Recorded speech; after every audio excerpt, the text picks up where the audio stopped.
Hello and welcome to Civil War Weekly, the podcast that answers the question, what happened this week in the American Civil War?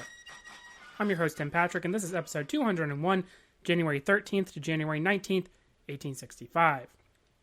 Last week we talked briefly about the beginning of peace talks with the Confederacy.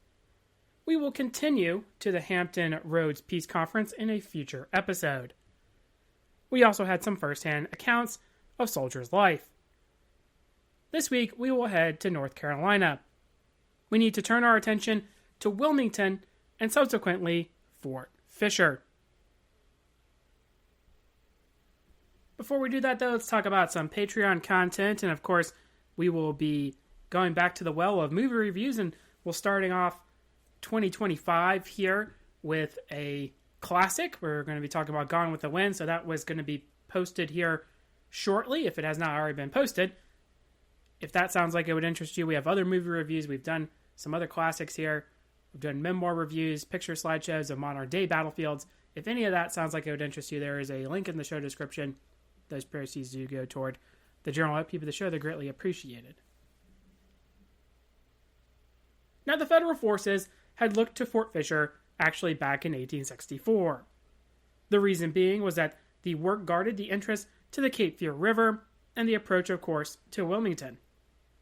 The fort had sea guns, complete with underground passageways and bomb proofs, a formidable work. David Porter and the Navy had bombarded the fort with little effect in December.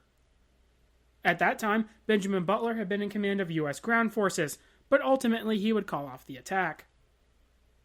Now in January, there were forces back to try again. William H.C. Whiting would command the Confederate forces, relying primarily on a division under Robert Hoke for the defense of Wilmington, with William Lamb commanding the fort. Lamb had attended William and Mary in Virginia and had studied fortifications during the Crimean War. He would be joined by Whiting personally and would have a command of around 2,000 men.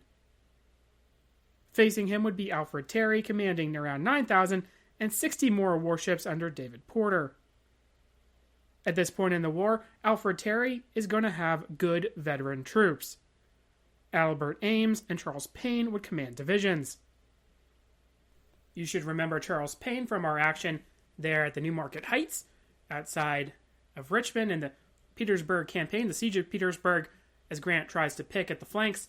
He's obviously going to try here the Confederate left flank, the northern flank near Deep Bottom. So where we had New Market Heights, that's where we first met Charles Payne, or ran into him anyway.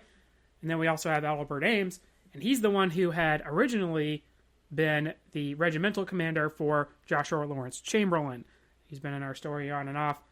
He also saw some action there in that Bermuda Hundred campaign that we talked about as well. Ames will have a detached brigade under Joseph Abbott, veteran New Hampshire and Connecticut troops who have been serving along the coast for some time in our story. He will also have brigades under Galasha Pennybacker, Curtis Martin, and Louis Bell. Martin we have met before, having participated in the assaults around Petersburg and New Market Heights. Pennybacker, though, is an interesting story. At 19, he would be commanding the brigade, entering the war at only 16 years of age.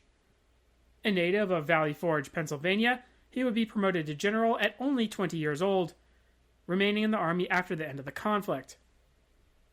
Payne, if you recall, had a division of United States colored troops who had performed well at New Market Heights.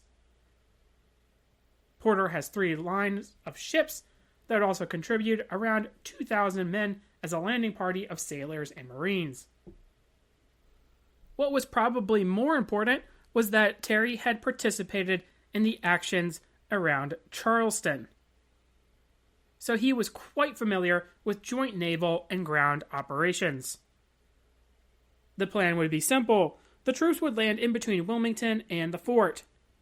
Payne's division would set up to block Hoke from sending any direct reinforcements, while Ames, along with Abbott's independent brigade, would see about Fort Fisher itself. On January 13th, the landing would be accomplished. On January 15th, the U.S. Navy would begin their bombardment of the fort. Lamb and Whiting would request reinforcements to their aid, Braxton Bragg being overall command to coordinate the defense. Well, Bragg is going to send limited reinforcements. Hoke actually being able to get a few hundred men into the fort, but really nothing else. Alfred Colquitt would be dispatched to their aid, but far too late to turn the tide of the battle. Now, this is in sharp contrast to the way Bragg has behaved in other battles. He's been a little bit more decisive. Not quite the most decisive general of the war, but certainly he probably would have been aggressive. And in this defensive situation, he shows that he takes a little bit too much time in actually sending these troops, and that's really what dooms Fort Fisher. Now, the other thing I will mention as well is that we cannot understate Terry's involvement with the U.S. Navy in these previous battles. There had been a rivalry at some points between the Navy and the Army, and then you also have notably successes in the Vicksburg campaign, especially. You had Grant that understands he needs to work well with the Navy. We've not gotten to the point where there's true joint operation across all sectors of the Army and the Navy, but here we have Terry at least having had that experience before, so he understands what he needs to do. There's not going to be any kind of miscommunication, any kind of rivalry there that's going to hinder the operation.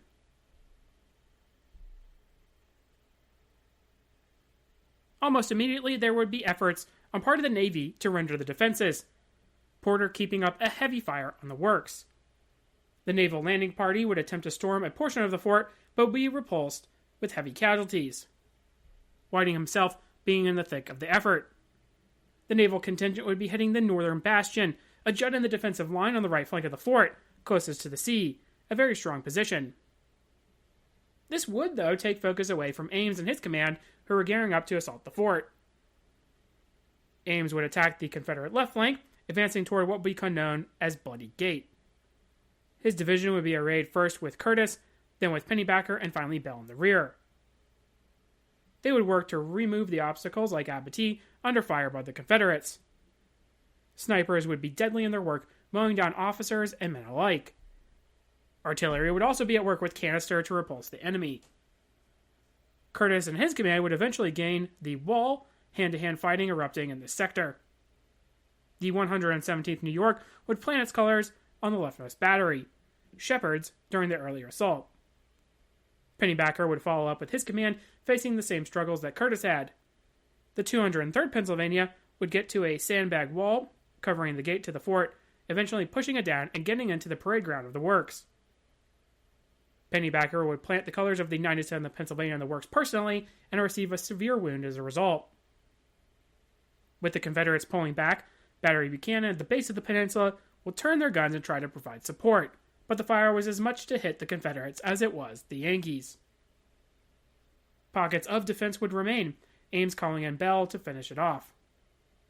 With Bell's command entering the fray, Whiting would personally lead a counterattack.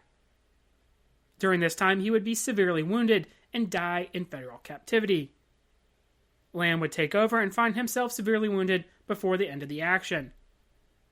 Federal officers would also see casualties, Bell and Martin being wounded. Bell mortally so. Lamb would call on the wounded to even try to defend the works, but going down himself, his successor would see no reason in continuing. In the meantime, Terry had pulled the 27th United States Colored Troops to join Abbott and his command as the final reinforcement for the Union attack. Ames had seen his brigades become unorganized, and had even had the thought of digging in where he was.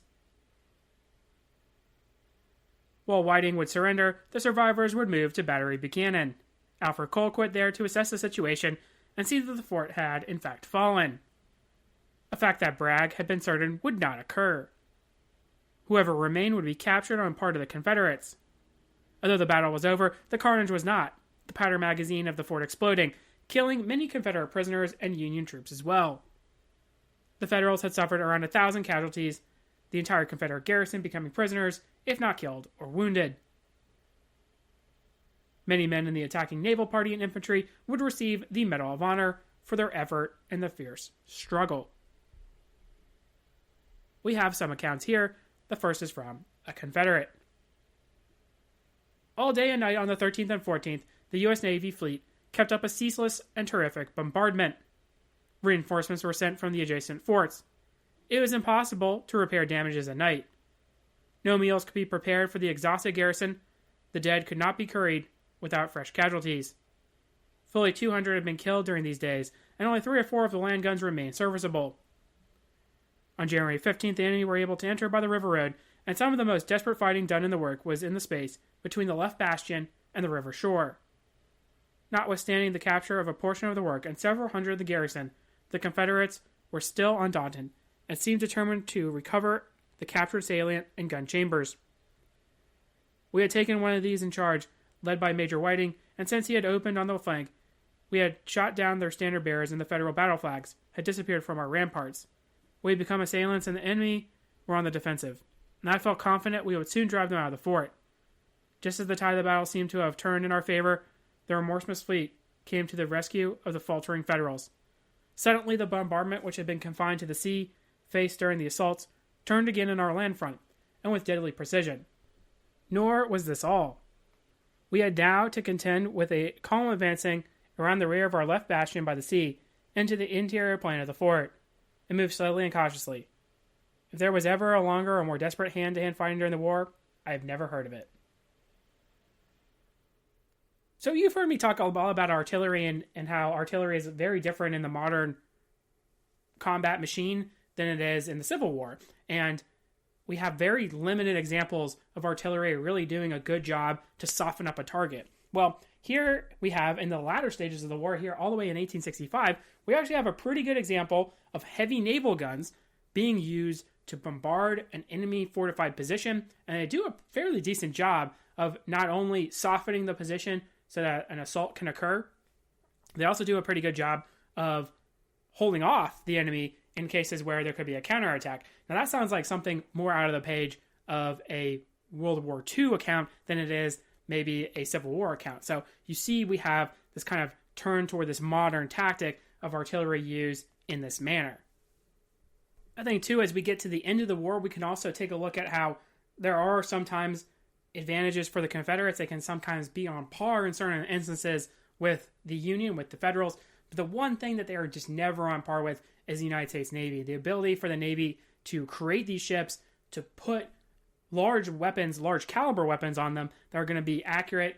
They're going to have the capability to manufacture, to create them, to crank them out, and then they show in these combat situations just what of a heavy advantage they have when compared to the South. We have another account, and this is from a chaplain of the United States Colored Troops. The white U.S. soldiers had approached near enough to commence the attack, and with awful yell and dauntless courage, they could be seen running over the open space, in all apparent fearfulness, intent upon capturing the strong works which then lay in full view to every soldier. But the rebels replied to the charge in yells of our boys with their most awful volley of musketry, grape, and canister, which mowed down our troops in fearful numbers. Yet our boys cut them down in heavy proportions. Never I had seen grape and canister used so effectively as the rebels used it on our troops on this occasion. At one time I thought they could never stand it. Neither do I believe they could have stood, but for a fact that they knew the black troops were in the rear, and if they, the white troops, failed, the colored troops would take the honor and claim the fort. But it was a noble sight to see our troops hanging on the sides of the fort like so many leeches sticking to an afflicted man. After our troops gained a foothold in the fort, each party would stick to those mounds and fight around them. You would constantly see them by twos and threes fall off and roll to the bottom. Several free African-American men who were now employed by us were captured with the rebels in the Fort Fisher, and have informed us that during our bombardment of the fort, they were not allowed to enter the bomb-proof for shelter, and yet not a man was struck. Although the rebels had free access to all bomb-proofs, yet they were slaughtered without mercy.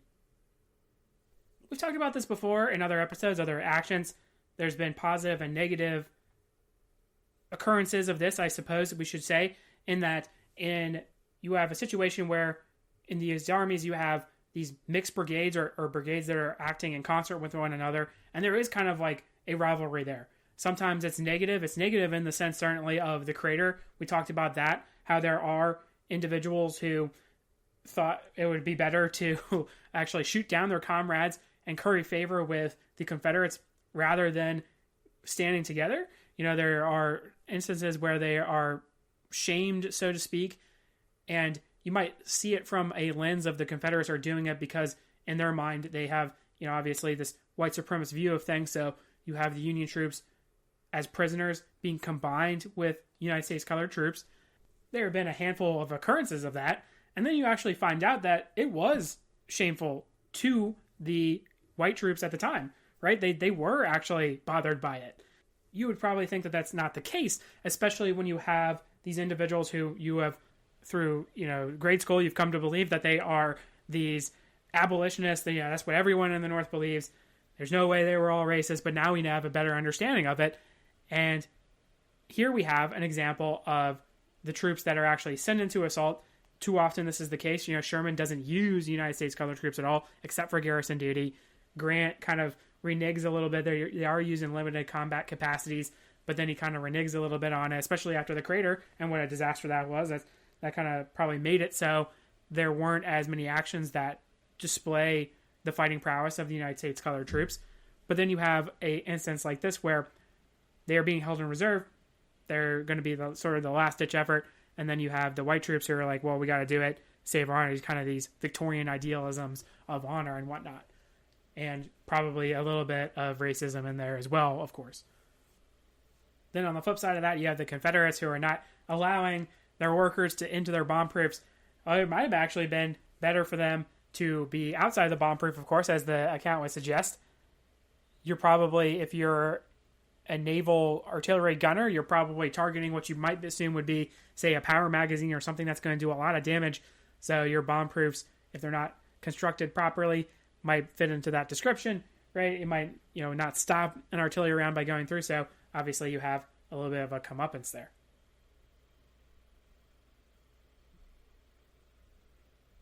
Finally, we're going to have a Confederate report on the attack and the defensive report in a newspaper. This is the attack on Wilmington, defense and fall of Fort Fisher. Our community was much depressed yesterday by the news, which reaches here in the forenoon that Fort Fisher, the gate of the Cape Fear River, had succumbed to another tremendous combined land and naval attack by the enemy. It was currently stated that among the incidents of the disaster, 3,000 of our men, including General Haygood and his brigade, General Whiting and staff, and Colonel Lamb and his gallant garrison, have been made prisoners. Colonel Lamb and Generals Haygood and Whiting were all reported to have been wounded, the last named in 6 places. We annex a detailed account of the attack from Wilmington Contemporary. As already stated in the Saturday paper, the enemy suddenly appeared off our coast on Thursday night and commenced landing on Friday morning at daylight. On Friday, they landed a considerable force, differently stated by prisoners to be from 10 to 15,000, and to be under the command of General Terry. Prisoners differ very much about the number, knowing or professing to know only the force on board the same vessel with themselves, which we think is quite likely. All seem to agree upon the statement that General Terry is in command of the land forces. So you have an incident where a newspaper was actually reprinting a story that was from somebody who was probably a war correspondent on the ground, somebody who was actually maybe witnessing some of this stuff, at least closer to the action. And we've kind of talked about it before in that you have these news accounts and you're kind of piecing together some of these instances, and there's a lot of kind of cobbling together different kind of accounts depending on who you're talking to. So here you have just a blurb in here about how this is probably the number that came ashore. We don't really know from our perspective. We know in hindsight, of course, and it reports from the United States Army, but if you're a Confederate citizen, you probably don't know. So they're trying to put together an accurate number and points out that, hey, you probably wouldn't have known how many men exactly were in that force.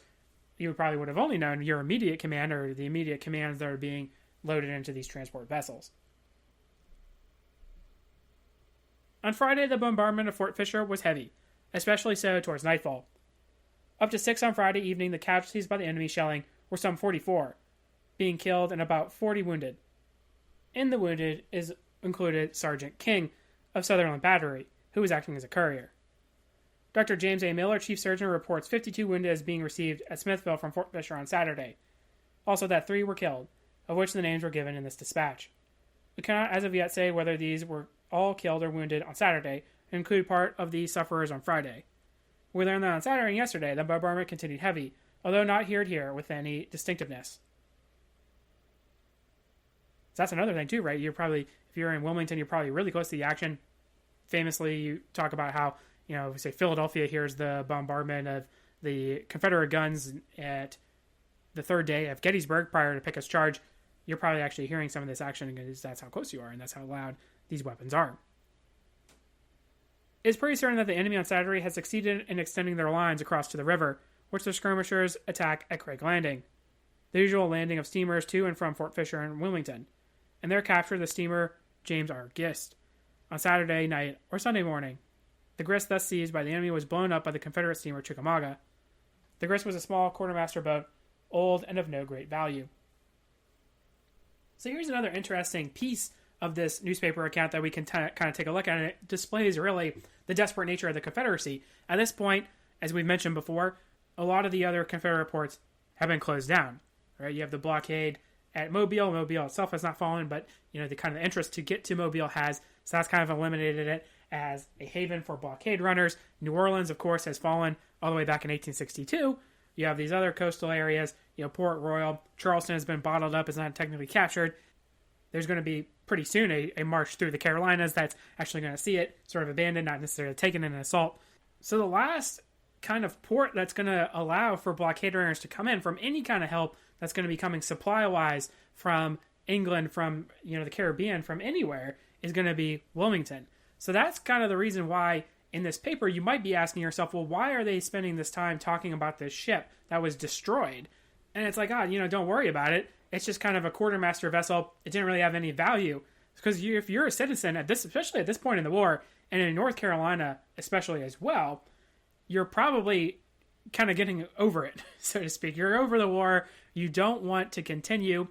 And at least a lot of your readers are if you're writing this newspaper article. So a lot of them are really going to be more concerned over, was this a blockade runner that was bringing in supplies that was destroyed by the Union Army? Because if so, that's a really big issue.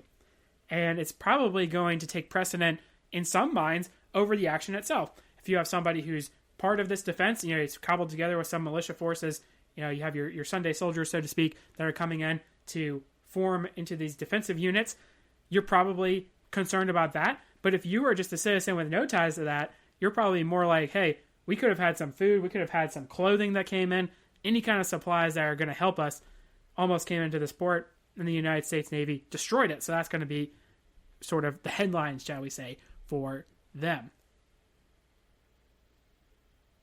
As we write, about midday, our Sunday, in such times there are no Sundays in which President we can lay claim. The last report we have heard is that things remain pretty much in status quo. The enemy are said to be entrenching across the narrow strip of land between Fort Fisher and Sugarloaf, but had not landed either horses or artillery. Some deserters from the enemy, confined now in military prison, said that the enemy force consists of 7,000 whites and 4,000 Negroes. This is perhaps correct. General Bragg telegraphed Sunday forenoon that all was quiet, and there was no cause for excitement or apprehension. The present attempt of the enemy is destined to be more pertinacious and determined than the last. Information received here through scouts says that the enemy, 4,000 strong, started from New Bern on Thursday or Friday for advance upon Kingston and upon the Wilmington and Weldon Railroad, turned back not deeming their numbers sufficient. They will probably start again when reinforced. The following dispatch was received here late on Saturday night. 52 wounded received from Fort Fisher today. Sergeant Latham Gillespie of Adams Light Battery and Carter of Captain Powell's company killed. James A. Miller, surgeon.